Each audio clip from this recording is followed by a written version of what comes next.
Why does the United States have military bases littered all over the world? Not just a handful, over 750 bases in more than 80 countries. That's more than any empire in history. And this wasn't an accident. After World War II, the US had a choice: go home or stay out there. Washington decided to stay. Bases popped up in Germany, Japan, South Korea, and across the Middle East. These weren't just bunkers, they were chess pieces, each one a signal that America wasn't going to sit back. It was going to shape the new world order. During the Cold War, they took on an even sharper role. Many of these bases became what strategists called tripwires. The logic was brutal. If the Soviets attacked, American soldiers abroad would be the first to die, and that would guarantee the US would respond. It was deterrence, baked into geography. But here's the thing, the Cold War ended, but the bases didn't disappear. The question is why? Well, because by then, these bases weren't just about enemies anymore. They were about interests. Bases near oil routes in the Persian Gulf, bases protecting trade in the Pacific, bases close to choke points like the Strait of Hormuz or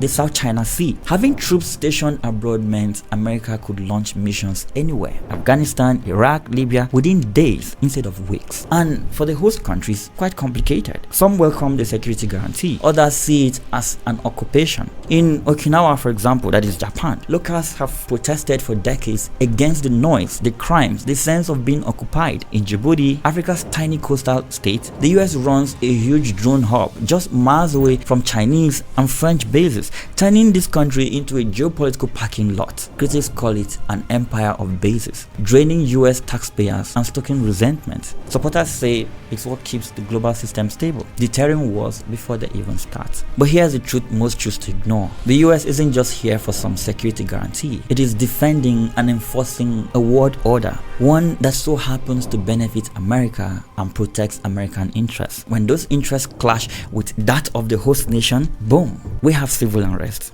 and sometimes even military coups. For a better understanding of African geopolitics, follow along for more.